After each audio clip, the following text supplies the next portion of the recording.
The halls of the United States Senate have seen many battles, but few are as revealing as the modern confirmation hearings for federal judges. What we are witnessing today is not just a standard review of a legal resume, but a calculated performance designed to stoke fear and division. It is a recurring scene where a brilliant legal mind is brought before a panel, only to be met with a barrage of distortion and partisan theater.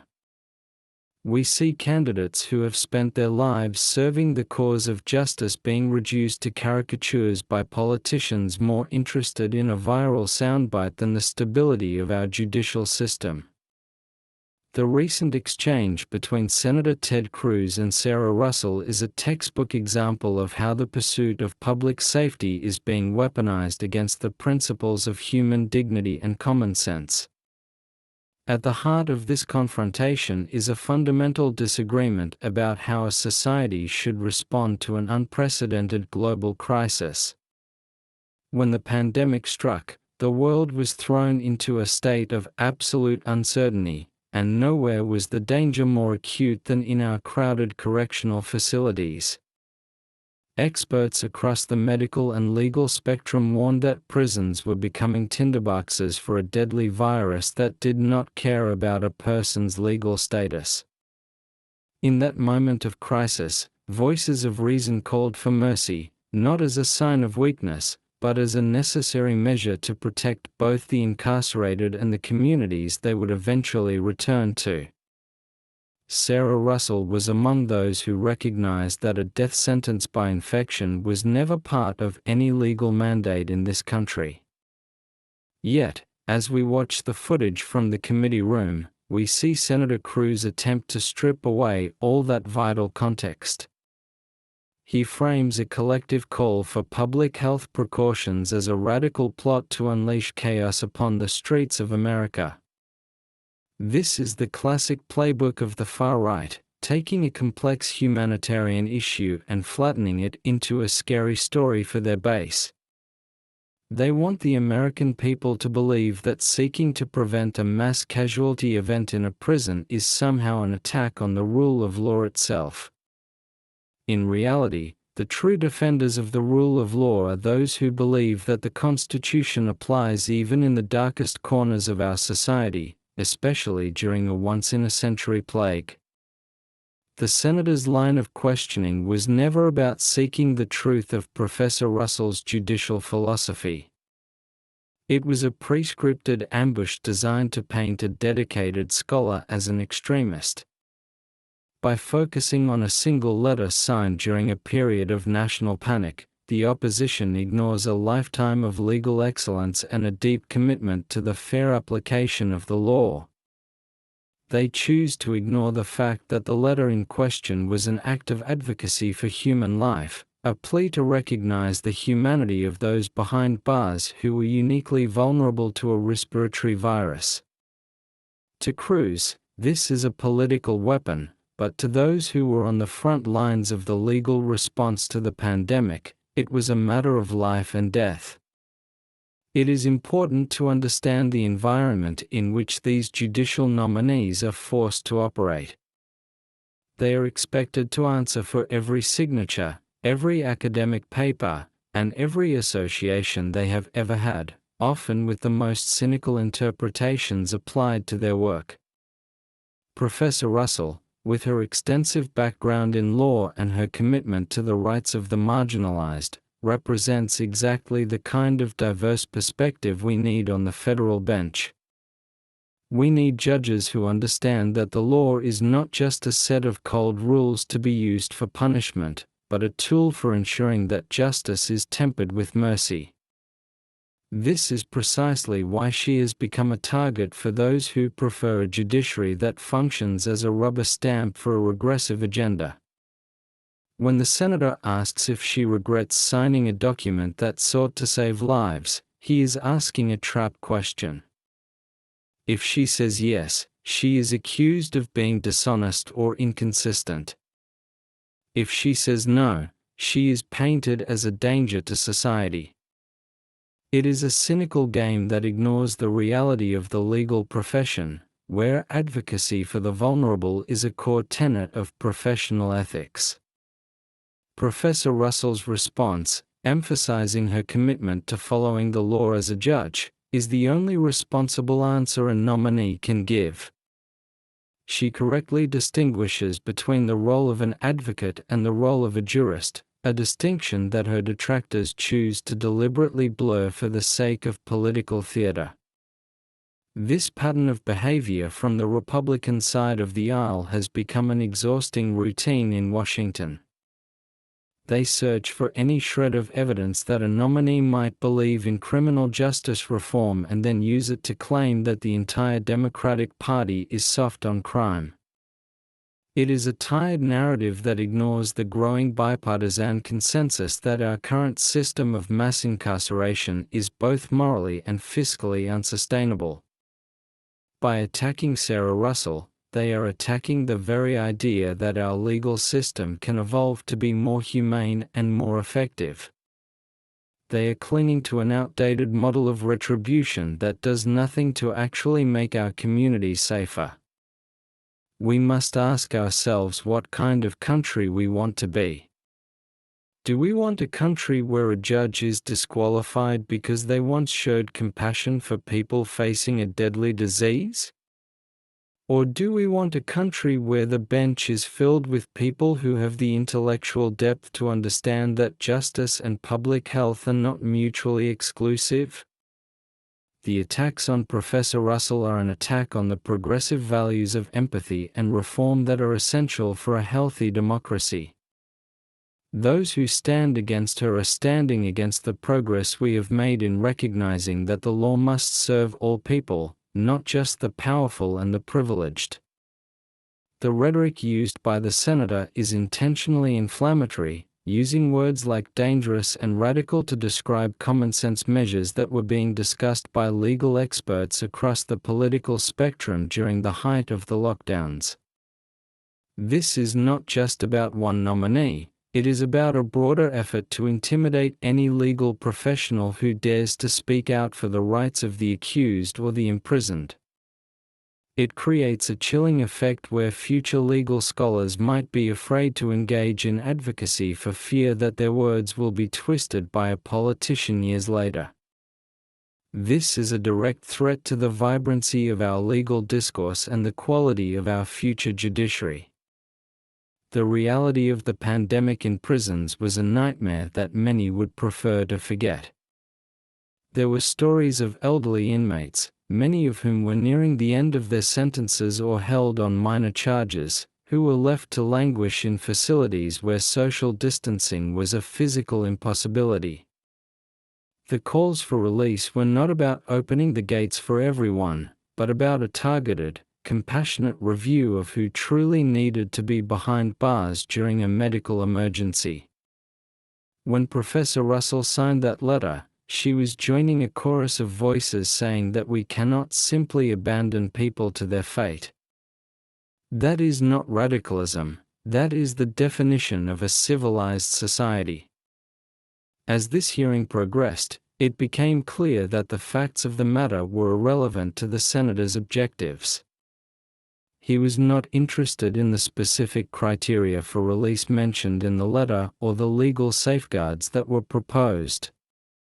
He wanted a moment he could clip for social media, a moment that would make his supporters feel a sense of righteous indignation.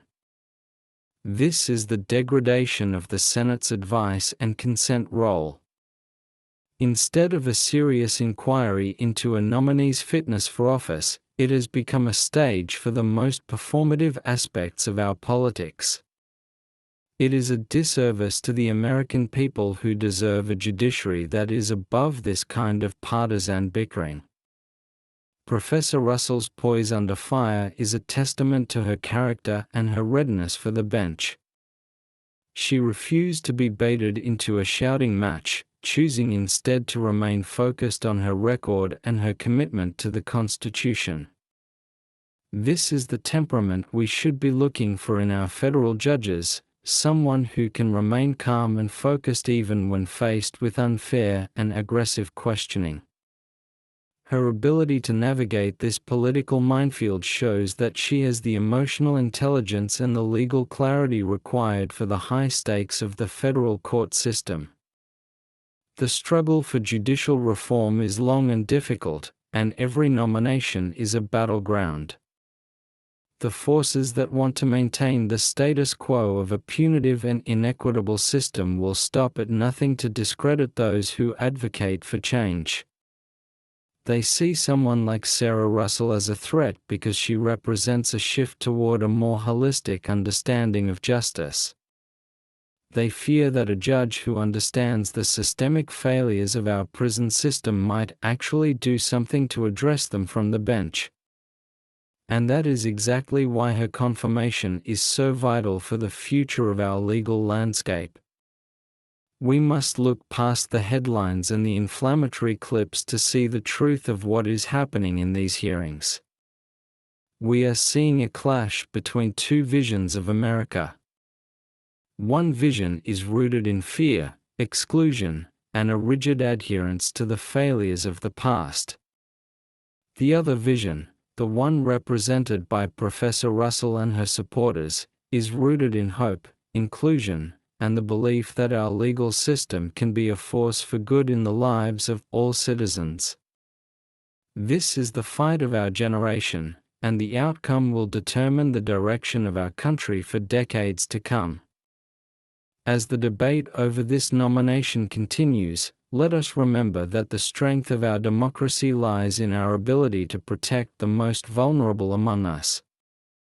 When we defend the rights of the incarcerated, we are defending the rights of everyone. When we insist on a judiciary that is fair, compassionate, and independent, we are ensuring that the promise of equal justice under law is not just a slogan, but a reality. The path forward requires us to reject the politics of fear and embrace the courage of our convictions, just as Sarah Russell did when she stood up for those who had no voice. The document that has become the centerpiece of this political circus was a collective plea for sanity during a time of global madness. It was an open letter, signed by hundreds of legal professionals, advocates, and health experts who saw the writing on the wall as the pandemic began to sweep through institutional settings. They knew that the cramped, poorly ventilated corridors of our jails and prisons were essentially death traps for anyone with a pre-existing condition or an aging body.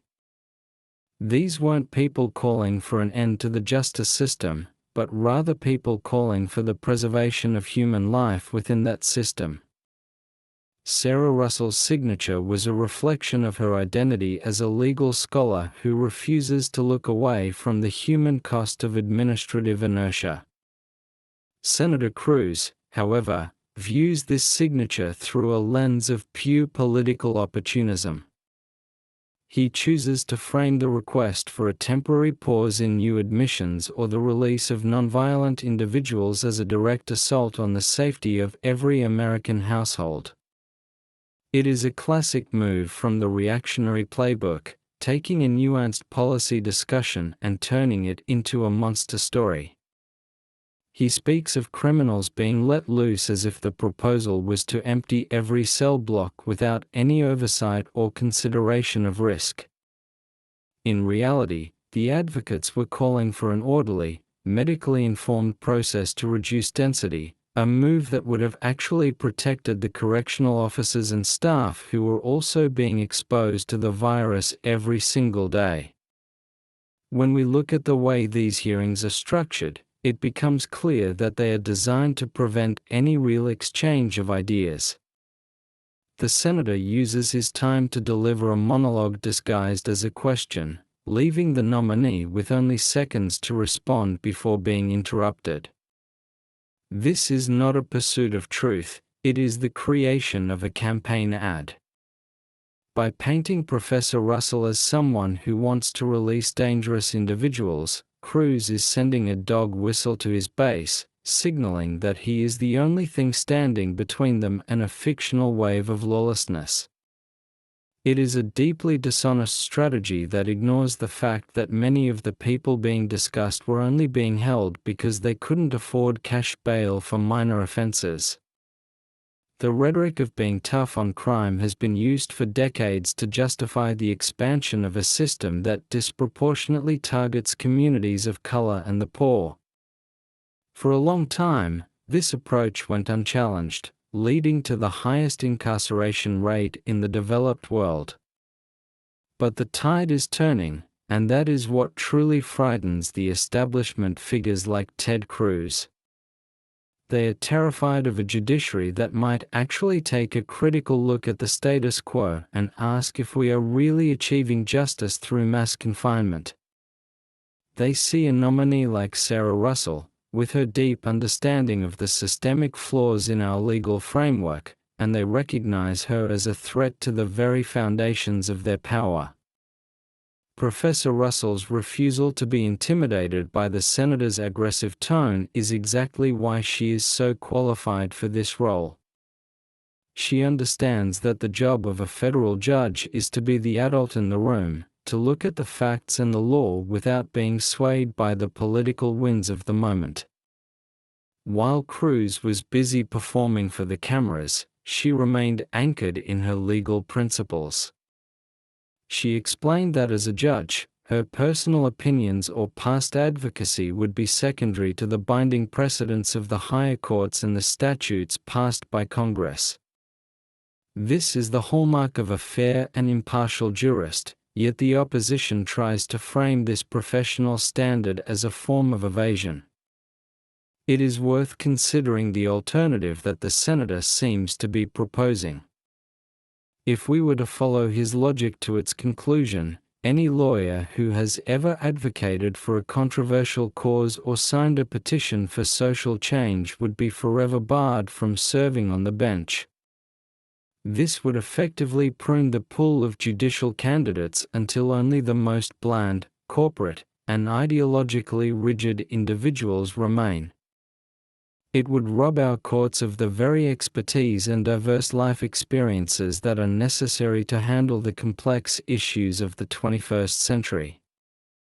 We need judges who have been in the trenches, who have seen how the law affects real people in desperate situations, and who aren't afraid to acknowledge the humanity of everyone who enters their courtroom. The pandemic highlighted the profound inequities in our society, and the legal system was no exception. While those with means could isolate in safety, the poor and the marginalized were often forced into situations where they had no choice but to risk their lives. The call for compassionate release during this time was an attempt to bridge that gap, to ensure that a person's lack of wealth or status didn't become a death sentence in the face of a virus. By attacking Professor Russell for her involvement in this effort, her critics are essentially saying that they are comfortable with a two-tiered system of justice. They are signaling that they believe some lives are simply more valuable than others, and that the protection of the state should only extend to those they deem worthy. This entire episode serves as a reminder of why the judicial confirmation process is so broken. Instead of focusing on a candidate's intellect, temperament, and legal philosophy, it has become a search and destroy mission for any perceived vulnerability. The goal is no longer to ensure that we have the best possible judges, but to score political points and generate social media engagement. This environment discourages many highly qualified people from even considering public service, as they don't want to subject themselves and their families to the kind of character assassination we saw directed at Professor Russell. It is a trend that weakens our institutions and erodes public trust in the third branch of government. Despite the intensity of the attacks, there is a growing movement of people who see through the theatrical outrage. They understand that advocating for the safety of prisoners during a pandemic is not the same thing as being pro-crime.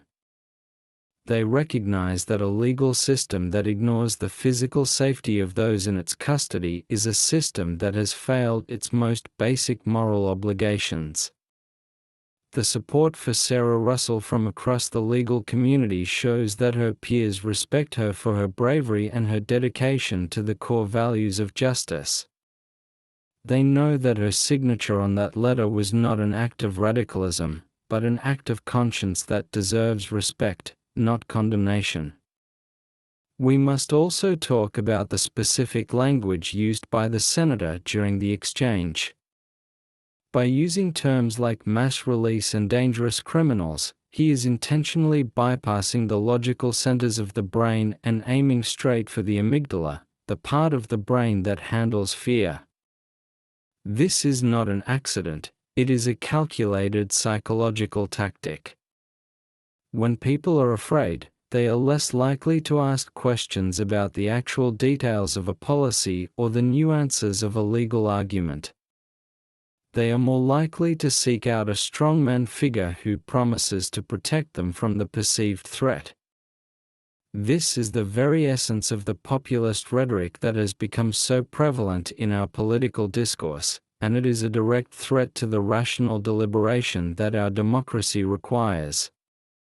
Professor Russell's commitment to reform is not a weakness, it is her greatest strength. She represents a new generation of legal thinkers who are not content to simply manage the decline of our justice system.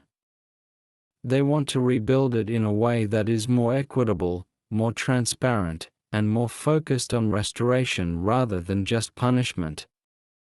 This vision of justice is what the American people are increasingly demanding, and it is what the federal bench desperately needs. The efforts to block her nomination are a desperate attempt to hold back the tide of progress, but history shows that such efforts are ultimately futile.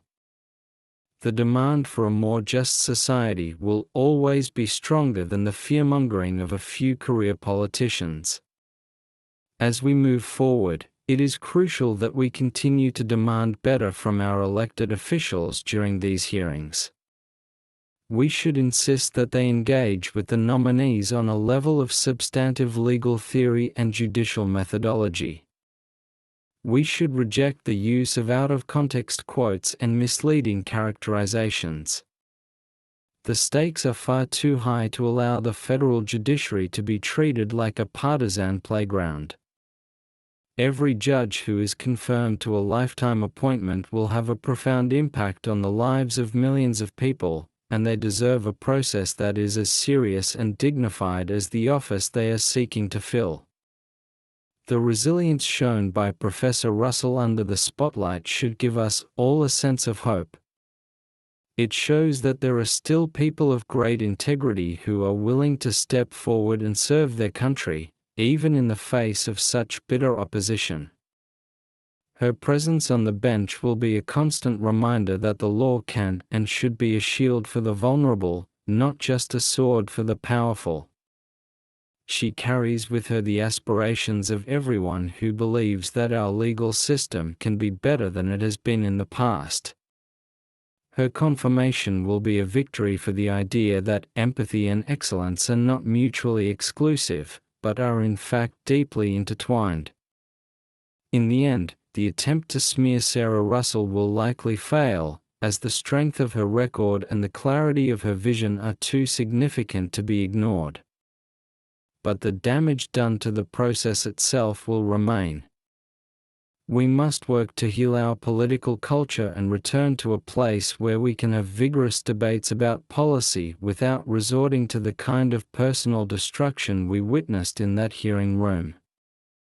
It will not be easy, and it will require a renewed commitment to the values of civility and mutual respect.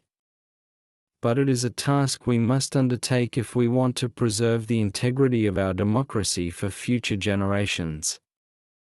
The story of this hearing is more than just a clash between a senator and a professor. It is a story about the soul of our nation and the values we choose to uphold. It is about whether we will be a society that prioritizes fear and retribution, or a society that strives for compassion and justice. By standing with nominees like Sarah Russell, we are choosing the latter. We are choosing to believe in an America where the law is a force for healing and where everyone, regardless of their circumstances, is treated with the dignity and respect they deserve. This is the promise of our Constitution, and it is a promise we must all work to fulfill.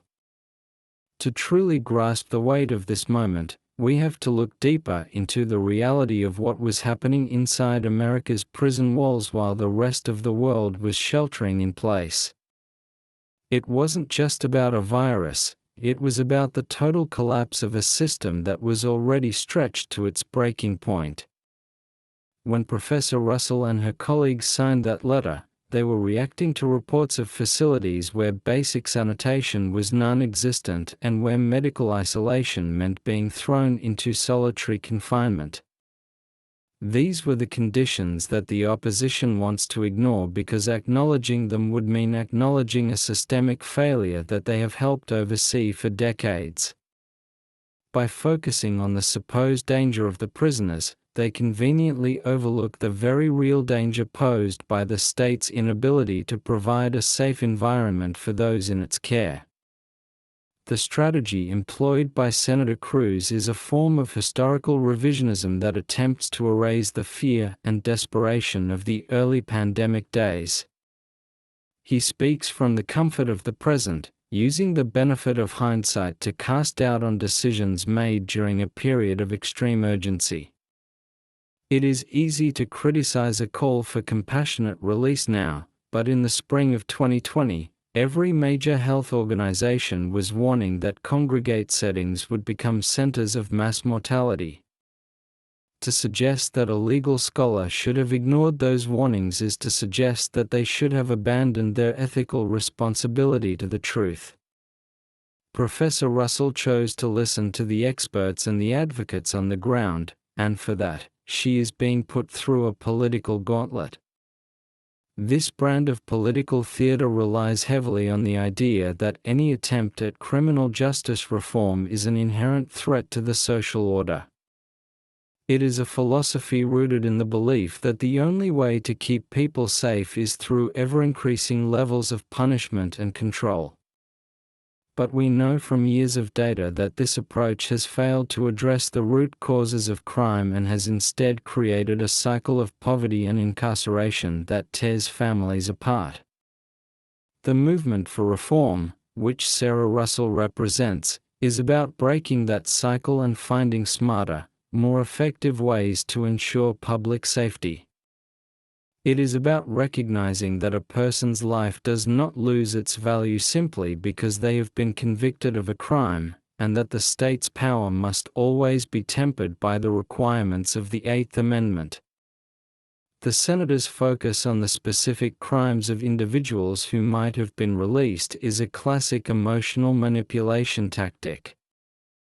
He picks the most extreme examples to represent an entire class of people, ignoring the thousands of low-level offenders, the elderly, and the medically vulnerable who were the actual targets of the advocacy. This cherry-picking of data is designed to prevent a rational discussion about the risks of COVID-19 versus the risks of release. It ignores the fact that many jurisdictions that did implement modest release programs saw no significant spike in crime, proving that it is possible to balance public health and public safety. But a nuanced discussion doesn't make for a good campaign clip, so the senator sticks to the narrative of fear. What is often lost in these heated exchanges is the actual qualifications of the woman sitting at the witness table. Sarah Russell is not just a signature on a letter, and she is a distinguished academic and a dedicated public servant with a profound understanding of the federal courts. Her work has consistently focused on the intersections of law, policy, and human rights, providing her with a unique perspective that is often missing from the bench. She has spent her career teaching the next generation of lawyers that the law is a living instrument that must be applied with a sense of justice and equity. This depth of experience is exactly what the federal judiciary needs as it grapples with the complex legal challenges of the modern era. The accusation of being a radical is a tired trope used against anyone who dares to question the status quo of the legal system. In the eyes of the far right, any judge who believes in the rights of the accused or the necessity of police accountability is labeled an activist. Yet, they remain silent when judges from their own ideological camp overturn decades of precedent to advance a corporate or socially conservative agenda. This double standard is a clear indication that their concern is not with judicial activism itself, but with the direction of that activism. They want a bench that will protect the interests of the powerful, and they are terrified of someone like Professor Russell who might actually stand up for the powerless. The hearing also highlighted the disturbing trend of using a nominee's past legal representation against them. In our legal system, everyone is entitled to a defense, and lawyers often represent clients with whom they may personally disagree. This is a fundamental principle of the American bar, yet it is being systematically eroded by politicians who want to hold nominees responsible for the actions of their clients. By attacking Professor Russell for her work as a public defender and an advocate, her critics are undermining the very idea of a fair trial. They are suggesting that some people are so beyond the pale that they don't even deserve a lawyer, and that any lawyer who represents them is somehow tainted by association. We must recognize that these attacks are part of a larger effort to reshape the federal courts in a way that is hostile to the progress made over the last century. From voting rights to reproductive freedom to environmental protections, the hard-won gains of the American people are under threat from a judiciary that is being packed with ideologues. Candidates like Sarah Russell are the front line of defense against this regressive movement. Her commitment to the rule of law and her respect for precedent make her a bulwark against the kind of radical judicial shifts that the opposition is actually seeking to implement. Her confirmation is not just about one seat on one court, it is about the long-term health and stability of our democracy. The language of common sense is often invoked by those who want to dismiss complex legal arguments without actually engaging with them. When Senator Cruz claims that his positions are just common sense, he is trying to shut down debate and paint his opponents as out of touch. But common sense is often just a code word for the prejudices and assumptions of the past. Real justice requires more than just common sense, it requires a deep engagement with the law, the facts, and the human realities of the cases at hand. It requires the kind of intellectual rigor and moral clarity that Professor Russell has displayed throughout her career. The role of a federal judge is one of immense responsibility, and it requires a person who can see beyond the political noise to the core issues of justice. It requires someone who can look at a person in shackles and see a human being with rights and dignity.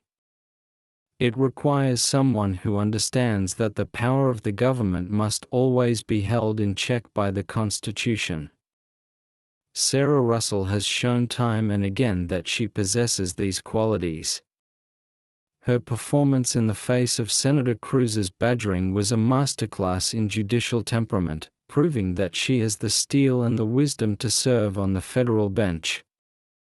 As we analyze the fallout from this hearing, we should also consider the message it sends to the legal community as a whole.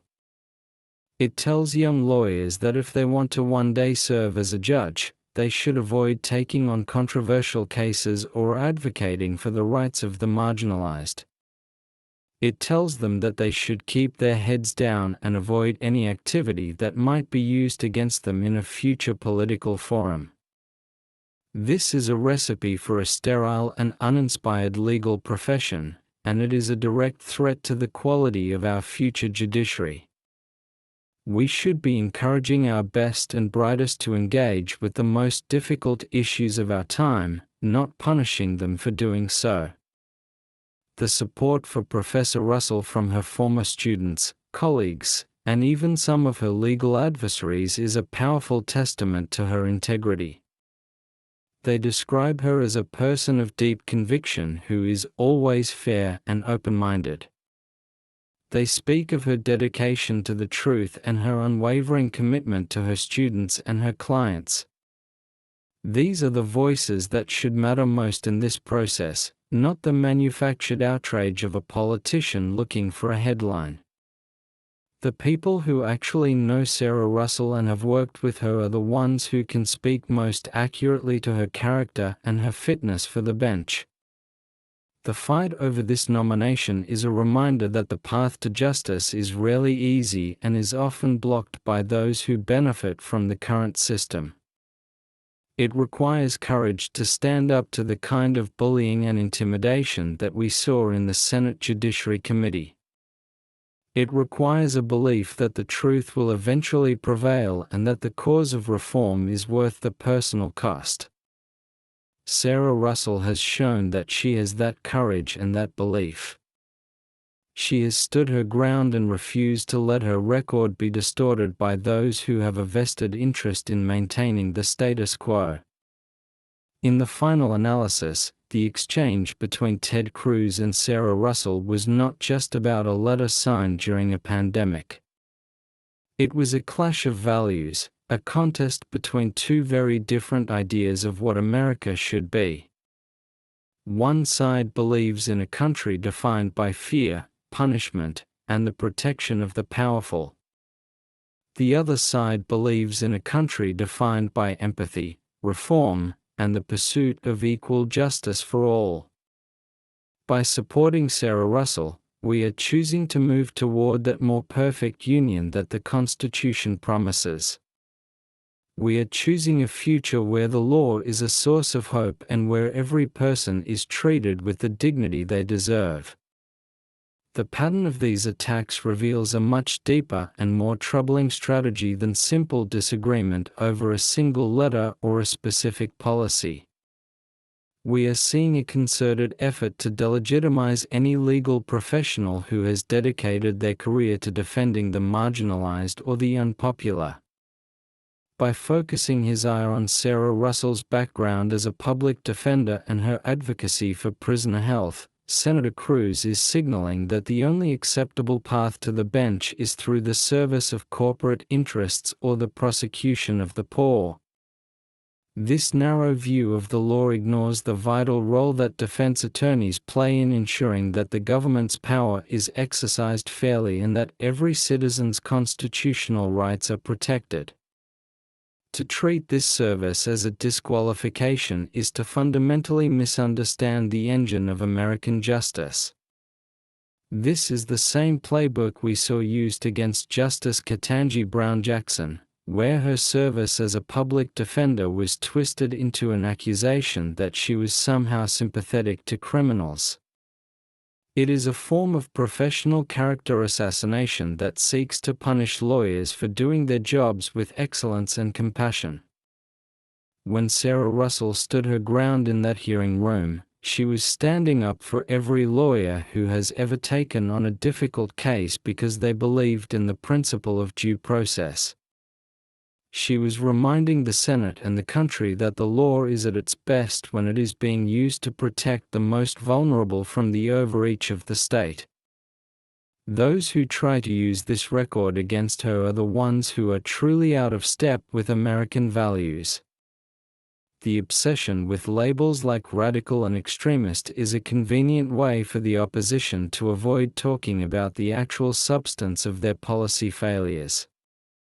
For decades, the tough on crime movement has dominated the political landscape, leading to a system that is often more concerned with punishment than with rehabilitation or public safety.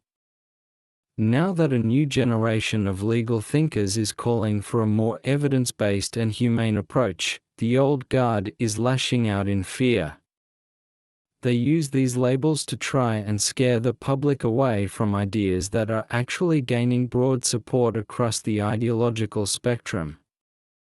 The call for criminal justice reform isn't a radical pipe dream, it is a necessary response to a system that has become bloated, inefficient, and profoundly unjust.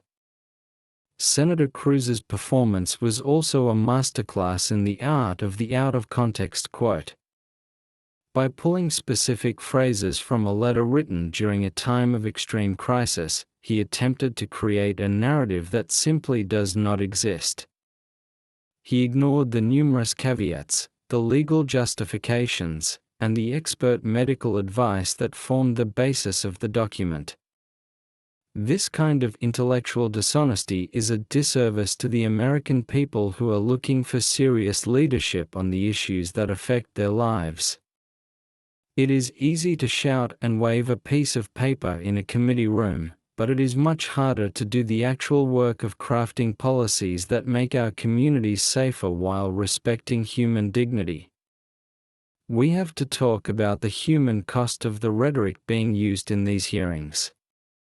When politicians talk about prisoners as if they are a different species of human being, they are creating a culture where neglect and abuse can flourish. The letter that Professor Russell signed was a plea to remember that the people in our prisons are fathers, sons, mothers, and daughters. They are people who, regardless of their past mistakes, do not deserve to die in a preventable plague. By treating this plea as a political vulnerability, Senator Cruz is reinforcing a dehumanizing ideology that has no place in a modern democracy.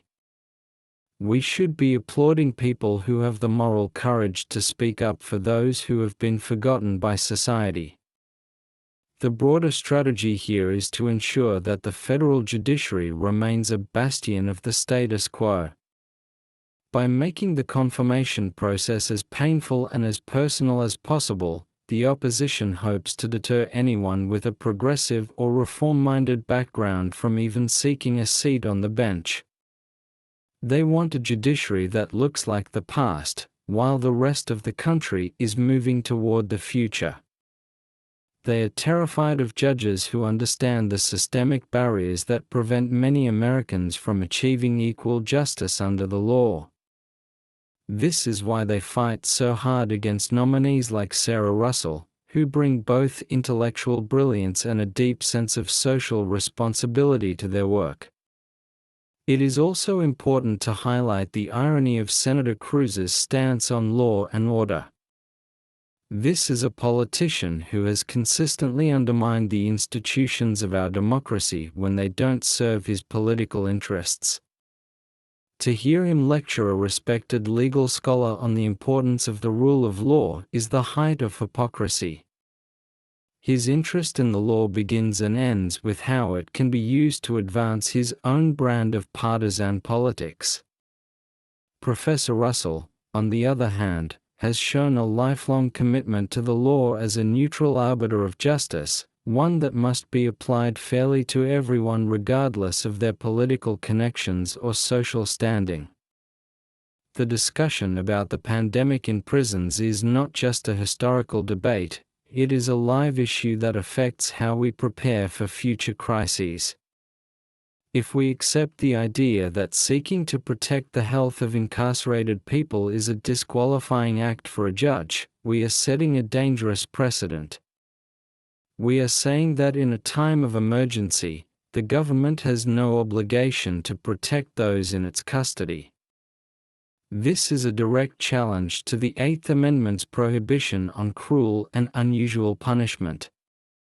Sarah Russell's signature was an affirmation of that constitutional principle, and her commitment to it is exactly why she is so well suited for a lifetime appointment to the federal court. We should also consider the impact of these hearings on the public's perception of the judiciary. When people see a nominee being treated like a criminal for having represented the unpopular or for having advocated for reform, it erodes their confidence in the legal system as a whole. It creates the impression that the law is just another arena for partisan warfare, rather than a place where facts and principles matter. We need judges who can restore that confidence by demonstrating that they are above the fray and that they are committed to the fair and impartial administration of justice. Sarah Russell's calm and professional demeanor in the face of such blatant hostility is a powerful signal that she is exactly that kind of judge. The movement for judicial reform is gaining momentum because it is rooted in the lived experiences of millions of Americans. People are tired of a system that feels rigged against them and that seems to value property more than people. They want a judiciary that is reflective of the diversity and the complexity of modern life. They want judges who understand that the law is not just a series of technical rules, but a reflection of our collective values. The attacks on Professor Russell are an attack on that vision of justice, and it is a fight that we cannot afford to lose. We must continue to support nominees who have the courage to stand up for the principles of equality and human rights. As we look toward the final vote on her confirmation, we should remember that this is about more than just one person. It is about the kind of legal system we want for our children and our grandchildren. Do we want a system that is defined by the narrow and punitive views of politicians like Ted Cruz? Or do we want a system that is guided by the wisdom and the compassion of scholars like Sarah Russell? The choice is clear, and the stakes could not be higher. We must demand that our senators look past the political theater and recognize the exceptional qualifications and the unwavering integrity of this nominee. The reality of the situation is that Professor Russell is a threat to the established power structures because she cannot be easily categorized or intimidated. She is a brilliant legal mind who also happens to have a conscience. In a city like Washington, where political expediency often takes precedence over principle, that is a rare and dangerous combination. But it is also exactly what is needed to revitalize our institutions and to ensure that the promise of liberty and justice for all is finally fulfilled. Her confirmation would be a major step forward in the ongoing struggle to create a legal system that truly serves the people. The rhetoric of fear that dominated the senators' questioning is a relic of a dying era of American politics. It is a strategy that relies on keeping people divided and suspicious of one another. But we are seeing a new generation of Americans who are rejecting that division and who are calling for a more inclusive and empathetic society. They see through the distortions and the grandstanding, and they recognize that people like Sarah Russell are the ones who are actually working to make our country better. This is the energy that is driving the demand for reform, and it is an energy that no amount of political theater can suppress. We must also give credit to the advocates and the organizations that have stood by Professor Russell throughout this process. They have worked tirelessly to correct the record and to ensure that her true qualifications are known to the public. Their work is a reminder that the judicial confirmation process is not just something that happens in a closed room in Washington, it is a national conversation about our values and our future. By engaging in that conversation and by demanding a more transparent and fair process, we can all play a part in ensuring that our courts are filled with judges who truly represent the best of our country. In the end, the story of Sarah Russell's confirmation hearing is a story of resilience and hope. It is a story of a woman who refused to be defined by the narrow and cynical views of her critics and who remained true to her convictions and her record. It is a reminder that even in the face of intense opposition, It is possible to maintain one's dignity and to stand up for what is right. As she moves forward toward the bench, she does so with the support of everyone who believes in a more just and more compassionate America. Her journey is a testament to the power of integrity and the enduring strength of the American legal tradition. The spectacle of the hearing room is designed to produce a specific kind of fatigue, a wearing down of the soul that is meant to make a nominee look weak or indecisive. But what we saw from Sarah Russell was the opposite, a quiet strength that comes from knowing the law and knowing the truth of one's own work. It is easy to be a critic when you are protected by the immunity of the Senate floor, but it takes true courage to sit in that chair and have your character picked apart by people who have no interest in who you actually are. This is the reality for every person who tries to bring a sense of justice to a system that has been hollowed out by years of partisan warfare. We should not be surprised that the attacks are so personal, because the ideas that Professor Russell represents are a personal threat to the power of those who want to keep our country stuck in the past. We must examine the way the concept of public safety is being redefined by the reactionary right to exclude the safety of anyone they deem undesirable. When Senator Cruz talks about safety, he is talking about a very narrow and exclusionary version of it that relies on the constant threat of state violence. He is not talking about the safety of the families whose loved ones were trapped in infection-ridden cell blocks without access to basic medical care. He is not talking about the safety of the communities that are destabilized by the mass removal of their citizens for minor offenses. His version of safety is a political tool, a way to justify the continued expansion of a system that has failed to deliver on its promises of peace and security. Sarah Russell's work as a legal scholar has always been about expanding our understanding of what justice looks like in a complex and often unfair world. She has looked at the data and the human stories behind the statistics to show that our current reliance on incarceration is not only inhumane but also counterproductive. By attacking her for this work, the opposition is essentially declaring war on evidence and expertise. They prefer the simplistic narratives of the past to the complicated truths of the present, and they are willing to destroy a person's reputation to keep those narratives alive.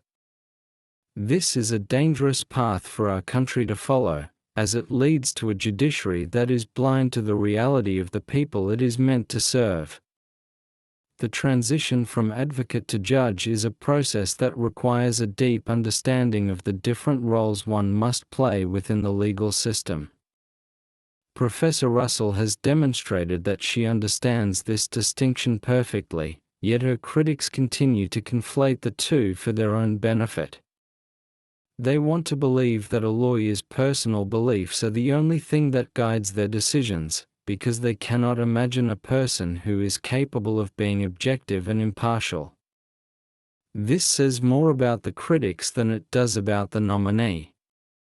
It reveals a worldview where everything is a political battle and where the law is just another weapon to be used against one's enemies. We should be celebrating the fact that we have nominees like Sarah Russell who have a background in public defense and legal academia. For too long, the federal bench has been dominated by former prosecutors and corporate lawyers, leading to a perspective that is often skewed in favor of the government and the powerful. Bringing a diversity of professional experience to the court is essential for ensuring that all perspectives are considered and that the law is applied fairly to everyone. The attacks on her record are an attempt to maintain a monopoly on judicial thought and to prevent the court from ever reflecting the true diversity of the American legal profession. The rhetoric of the senator is also a direct attack on the freedom of speech and the right to petition the government for a redress of grievances. By using a signed letter as a litmus test for judicial fitness, He is sending a message that anyone who speaks out on a matter of public concern is potentially disqualifying themselves from future public service.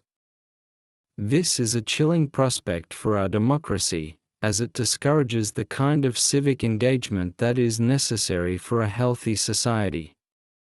We should want our future judges to be people who have been active and engaged members of their communities, not people who have lived their lives in a vacuum of silence and conformity. The letter in question was not a call for anarchy, but a call for the government to fulfill its most basic duty to protect the lives of those in its custody. It was an appeal to the moral conscience of our leaders, asking them to recognize that the pandemic required extraordinary measures to prevent a humanitarian catastrophe. To frame this as a radical act is to admit that one has a very warped sense of what radicalism actually is. If seeking to save lives during a global health crisis is radical, then we have truly lost our way as a society. Sarah Russell's signature was an act of decency, and it should be treated as such. As the hearing unfolded, it became clear that the senator was more interested in his own performance than in the nominee's answers. He would ask a question and then immediately begin talking over her, preventing any kind of real explanation or context.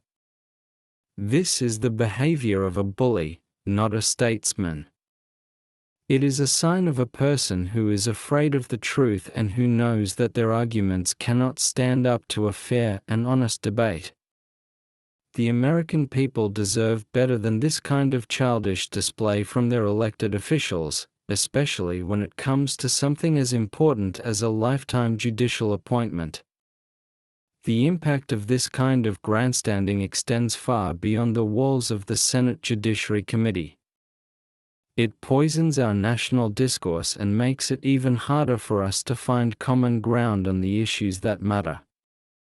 When we allow politicians to use these hearings to spread fear and division, we are allowing them to weaken the very fabric of our society.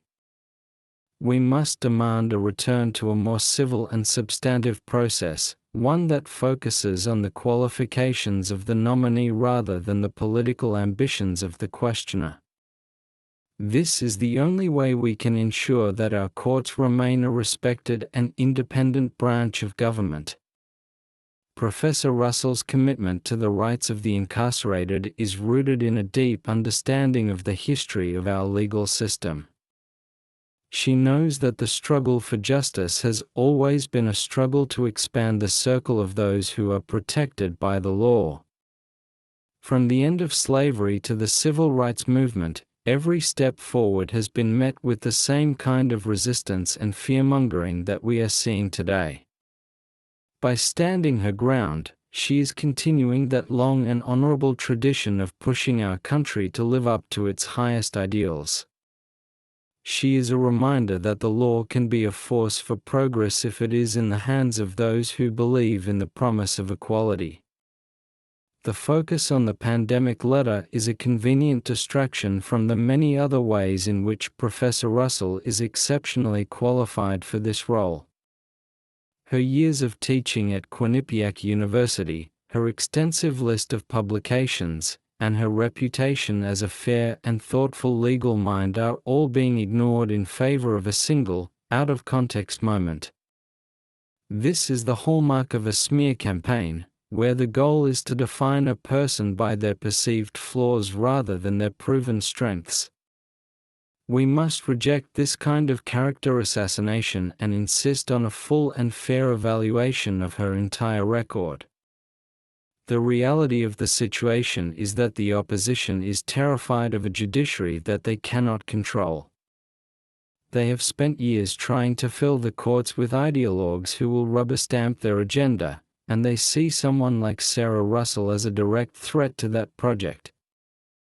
They know that she is a person of integrity who will follow the law wherever it leads, and that is exactly what they are afraid of.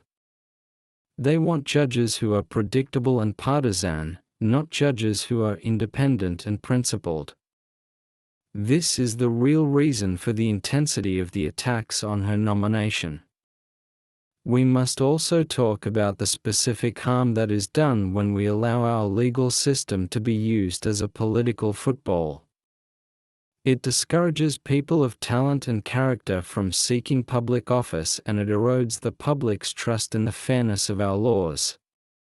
When a nominee like Professor Russell is subjected to this kind of treatment, it sends a message that the process is rigged and that the truth doesn't matter. This is a message that we cannot afford to send if we want to preserve the legitimacy of our institutions. We must work to restore a sense of dignity and respect to the confirmation process for the sake of our democracy. The courage shown by Sarah Russell in the face of such relentless and unfair questioning is an inspiration to everyone who believes in the cause of justice. She has shown that it is possible to remain true to one's principles even in the most difficult of circumstances. Her presence on the federal bench will be a constant reminder that the law belongs to all of us and that it must be used to protect the rights and the dignity of every person. She is the kind of judge that our country needs, and she deserves to be confirmed without further delay. As we conclude this segment of our analysis, let us reflect on the fact that the struggle for a better and more just America is always ongoing. Every generation must face its own challenges and its own version of the fearmongering and division that we are seeing today. The way we respond to these challenges will define the character of our nation for years to come. By supporting nominees like Sarah Russell, we are choosing to move toward a future that is defined by hope, empathy, and the pursuit of equal justice for all. This is the work that we must all be committed to, and it is a work that will never be truly finished. This systematic attempt to disqualify a nominee based on a single act of humanitarian concern is part of a broader, more insidious trend in our political landscape. It is the elevation of the soundbite over the statute, the preference for the punchline over the precedent. When Senator Cruz focuses his lens on Sarah Russell, he isn't looking for a judge, he is looking for a ghost to haunt the imaginations of his constituents. He wants to conjure a world where every attempt at reform leads directly to a breakdown of civil society, ignoring the fact that it is the very lack of reform that often causes the most instability. By framing a call for public health measures as a radical plot, he is engaging in a form of gaslighting that seeks to rewrite the history of the most terrifying health crisis in a century. The reality that Professor Russell lived through, along with thousands of other legal professionals during the lockdown, was one of profound responsibility to the marginalized. They saw the justice system not as an abstract set of rules, but as a machine that was physically endangering the lives of those it held. To remain silent in the face of such a clear and present danger would have been a dereliction of their ethical duty as officers of the court. Yet, in the sterile environment of a Senate hearing, that duty is twisted into a liability. It is a cynical inversion of values where being a person of conscience is treated as a character flaw that makes one unfit for public service. This fixation on the pandemic letter also reveals the profound disconnect between the halls of power and the reality of the American carceral system. Most people in our jails are not the cinematic villains that the senator portrays, they are individuals waiting for trial, often held because they cannot afford the price of their freedom. When the virus began to spread, these people were trapped in an environment where social distancing was a physical impossibility and where medical care was often a secondary concern. The advocacy for their release was a recognition that no one should be subjected to a potentially fatal illness simply because they are poor. This is the fundamental truth that the opposition refuses to acknowledge because it complicates their narrative of fear and retribution. We must also consider the intellectual dishonesty of labeling Sarah Russell as an activist judge before she has even taken the bench. Her career as a professor of law has been defined by a rigorous commitment to the study of the law as it is, not just as she might wish it to be. Her students and colleagues describe her as someone who deeply respects the hierarchy of the courts and the importance of following binding precedent. This is the very definition of judicial restraint, yet it is being ignored in favor of a caricature. The irony is that the people calling her an activist are often the same ones cheering for judges who use their power to strip away long-standing constitutional protections. The performative outrage of the hearing is a distraction from the real work of ensuring that our judiciary is equipped to handle the challenges of the future. We are facing a world where technology, climate change, and evolving social norms are constantly testing the limits of our legal framework. We need judges who have the intellectual flexibility and the moral depth to navigate these complexities with fairness and empathy. Sarah Russell's background in clinical law and her engagement with real-world legal problems make her exceptionally qualified for this task. She understands that the law must be a living instrument that serves the cause of justice in a changing world. The senator's tactic of interrupting and talking over the nominee is a calculated attempt to prevent a nuanced discussion of the issues. He knows that if he allows her to explain the legal and medical context of the letter, his narrative of a radical agenda will fall apart.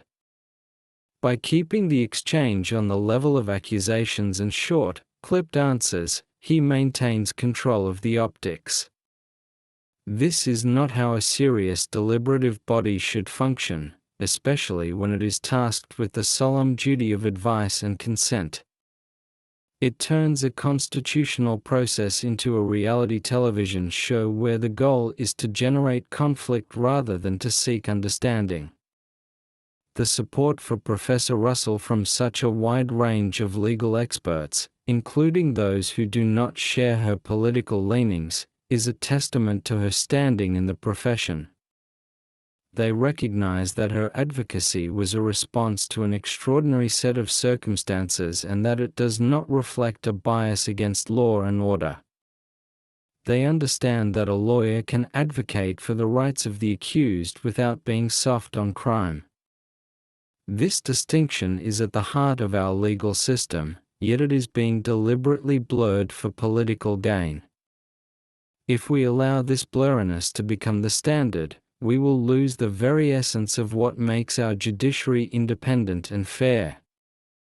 We must also address the racial and socio-economic implications of the tough on crime rhetoric that dominated the hearing. The people who would have been most affected by the policies Professor Russell advocated for are disproportionately people of color and those living in poverty. By framing her advocacy as a threat to public safety, the senator is using a long-standing political code that equates the rights of the marginalized with a threat to the majority. This is a deeply divisive strategy that ignores the systemic inequalities that are built into our justice system. True public safety is not achieved by marginalizing certain groups of people, but by ensuring that everyone is treated with fairness and respect. The resilience of Sarah Russell under this barrage of criticism should give us confidence in her ability to serve as a judge. She did not lose her temper, she did not retreat from her record, and she remained focused on the principles that have guided her career.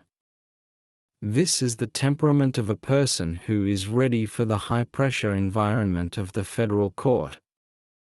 While her critics were looking for a viral moment, she was demonstrating the quiet dignity and the intellectual clarity that are the hallmarks of a great jurist. Her performance was a reminder that even in our polarized political climate, there are still people of integrity who are willing to serve their country.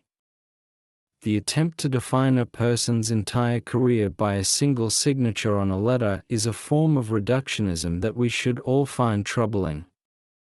It ignores the thousands of hours of research, teaching, and legal practice that Sarah Russell has dedicated to the cause of justice. It ignores her commitment to her students and her community. It is a way of dehumanizing a nominee and turning them into a political symbol rather than a real person with a complex and honorable record. We must insist on a more holistic and fair evaluation of our judicial candidates, one that takes into account the full scope of their contributions to the legal profession. The movement for criminal justice reform is not a fad or a radical outlier. It is a response to the clear evidence that our current system is not working. It is supported by a broad coalition of people who realize that we cannot simply incarcerate our way to a safer society. By attacking a nominee who represents this movement, the opposition is fighting against the inevitable progress of our country. They are clinging to a model of justice that is increasingly being rejected by the American people. The confirmation of Sarah Russell will be a signal that our courts are ready to move toward a more effective and humane approach to public safety. The language used by Senator Cruz, full of inflammatory adjectives and dire warnings, is a form of psychological warfare against the very idea of progress. He wants the public to believe that any move away from the punitive policies of the past is a move toward chaos. But the real chaos is found in the overcrowded and dangerous prisons that he seems so intent on defending. The real chaos is found in a legal system that fails to protect the lives of those in its care.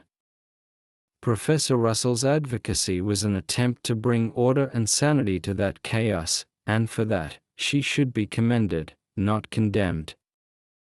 As we look toward the future of the federal bench, we must ask ourselves what kind of judges we want to see. Do we want judges who are chosen for their political loyalty and their willingness to defend the status quo at all costs? Or do we want judges who are chosen for their intellect, their experience, and their commitment to the core values of justice and equality? The attacks on Sarah Russell are a clear indication of which path the opposition wants to follow. It is up to us to demand a different path, one that leads to a judiciary that is reflective of our highest ideals and that is dedicated to serving all the people. The hearing was a reminder that the struggle for justice is never easy and that it always faces intense opposition from those who benefit from the current system. But it was also a reminder of the power of integrity and the importance of having people like Sarah Russell who are willing to stand up for what is right. Her journey toward the bench is a testament to the enduring strength of the American legal tradition and the possibility of progress even in the face of deep division. We must continue to support her and other nominees who are working to make our legal system a force for good in the lives of all Americans. The final word on this hearing should not be the senator's theatrical outrage, but the nominee's steady and principled defense of her work. She has shown that she has the wisdom, the temperament, and the character to be an exceptional federal judge. Her confirmation will be a victory for the principle that empathy and expertise are not liabilities, but are in fact the most important qualities we can look for in a jurist. It will be a step forward for our country and a sign that the promise of equal justice under law is still a goal worth fighting for. We must remain vigilant and engaged as this process moves forward, ensuring that the voices of reason and justice are the ones that ultimately prevail. The broader cultural context of this hearing cannot be overstated as it reflects a pivotal moment in our national conversation about the purpose of incarceration. For too long, the American legal system has operated on the assumption that out of sight means out of mind, allowing the conditions within our prisons to deteriorate to a level that should shame any civilized nation. Sarah Russell's refusal to accept this status quo is what makes her such a polarizing figure for those who have built their careers on the politics of punishment. They see her not just as a judge, but as a representative of a growing awareness that we cannot continue to treat millions of our fellow citizens as disposable. This awakening is a direct threat to the carceral state and the billions of dollars in private and public interests that sustain it. When we listen to the sharp, accusatory tone of the opposition, we are hearing the sound of a fading era trying to reassert its dominance through volume and vitriol. They are using the bench as a battleground to prevent the transition from a punitive model of justice to a rehabilitative one. By attacking a nominee for showing concern for the physical safety of inmates, they are attempting to codify a lack of empathy into our judicial standards. They want to ensure that future judges see a person's conviction as a total forfeiture of their human rights, a position that is as legally dubious as it is morally bankrupt. Professor Russell's nomination is a test of whether we are willing to move past this dark chapter of our history. The focus on the pandemic letter is also a clever way for the senator to avoid discussing the actual record of the courts under conservative control. It is easier to talk about a hypothetical threat from a released prisoner than it is to talk about the very real erosion of voting rights, labor protections, and environmental regulations that have occurred under a right-leaning judiciary. This hearing is part of a larger sleight of hand designed to keep the public focused on fear while the foundations of our democracy are being systematically dismantled. By standing up to this tactic, Sarah Russell is doing more than just defending her own record, she is shining a light on the cynicism of the entire process. We must also recognize the importance of having judges who have seen the legal system from the perspective of the defense. For decades, the federal bench has been heavily weighted toward former prosecutors, creating a natural bias toward the power of the state.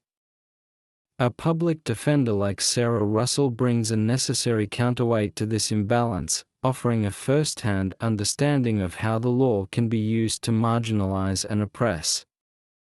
She knows that the government is not infallible and that the constitutional protections we all enjoy are only as strong as our willingness to defend them for the least among us.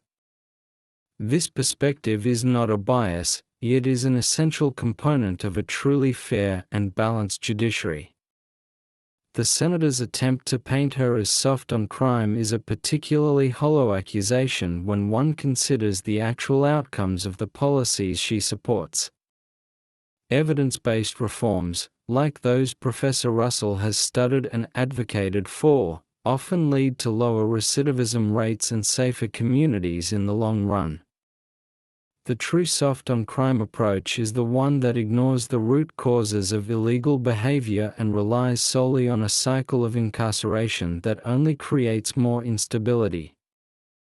By advocating for a more intelligent and humane system, she is actually promoting a more sustainable form of public safety.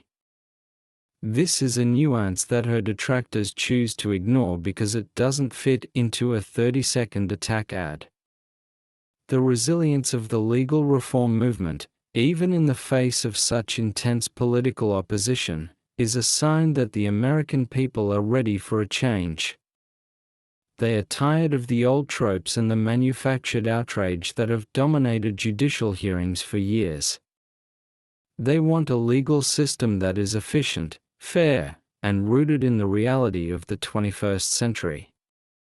The support for Sarah Russell is a reflection of this desire for a judiciary that is capable of addressing the systemic failures of the past. Her confirmation will be a victory for everyone who believes that our courts should be a place of healing and justice, not just a place of punishment. As the hearing progressed, it became increasingly clear that the senator was not just attacking Professor Russell, but the entire concept of legal academia. There is a deep-seated suspicion on the right of anyone who uses data and historical analysis to question the existing power structures. They prefer a judiciary that is guided by ideology rather than by a rigorous engagement with the facts.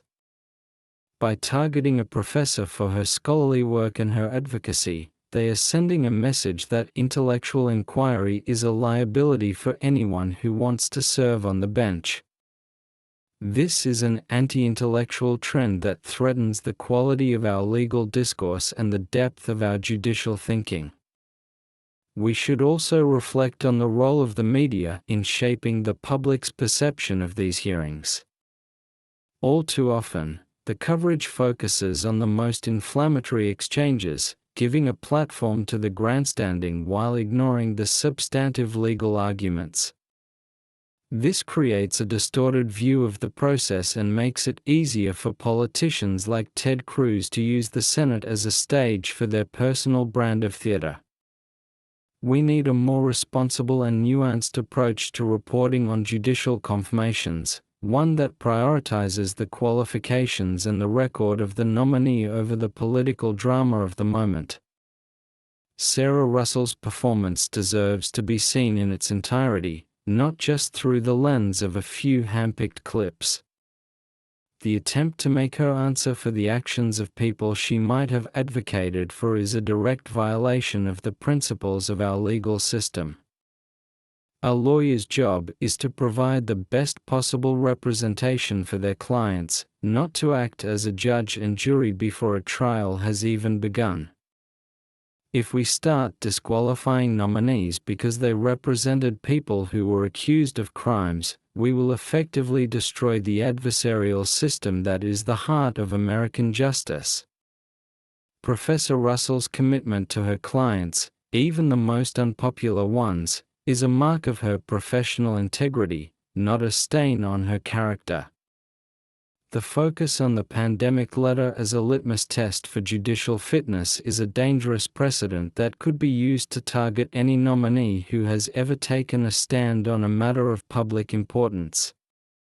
It creates an environment where the only safe path to the bench is a life of silence and inaction. This would rob our courts of the very people who have the most to offer in terms of experience and insight. We should be looking for judges who have been engaged with the world, who have wrestled with the difficult questions of our time, and who have shown the courage to act on their convictions. Sarah Russell is exactly that kind of person, and her nomination should be judged on the totality of her contributions. The rhetoric of the senator is also a reminder of the deep divisions that still exist in our country regarding the meaning of equal justice. One side sees justice as a commodity that is only available to those who can afford it or who fit a certain social profile. The other side, represented by Professor Russell, sees justice as a fundamental right that must be guaranteed to everyone, regardless of their circumstances. This is the fundamental conflict at the heart of our political life, and it is a conflict that is playing out every day in our courtrooms and our legislative chambers. The confirmation of a judge who truly believes in equal justice is a major milestone in the effort to bridge this divide. We must also consider the legacy of the pandemic itself and how it has changed our understanding of the state's obligations to its citizens. The crisis revealed the profound vulnerabilities in our public institutions and the devastating consequences of neglect. The call for compassionate release was a direct response to this realization, an attempt to ensure that the government did not become an accidental executioner through its own inaction. By attacking Sarah Russell for her role in this effort, her critics are essentially trying to erase the lessons of the pandemic and return to a system that prioritizes administrative convenience over human life. The struggle for a more just and equitable judiciary is a long-term project that requires persistence and courage. Each nomination is a step on that journey, and each battle in the Senate is a reminder of what is at stake. The opposition will continue to use fear and distortion to block progress, but they cannot stop the growing movement for reform. People like Sarah Russell are the vanguard of this movement, and their presence on the bench will have a profound impact on the lives of millions of people for decades to come. We must remain committed to supporting them and to defending the values that they represent. The final outcome of this process will be a reflection of our national character and our commitment to the rule of law.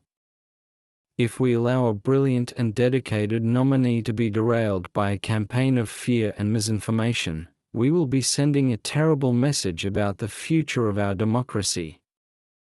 But if we stand by Sarah Russell and insist on a process that is fair and substantive, we will be reaffirming our belief in a judiciary that is independent, empathetic, and just. This is the choice that is before us, and it is a choice that will define our country for generations. The dignity and grace that Professor Russell displayed in the face of such hostility is a powerful reminder of why she was chosen for this role. She represents the best of the American legal tradition, a tradition that values the search for truth and the protection of the vulnerable above all else. Her confirmation will be a victory for the law, for justice, and for the promise of a more perfect union. As we move forward, let us take inspiration from her example and continue the work of building a legal system that truly serves the people and reflects our highest ideals.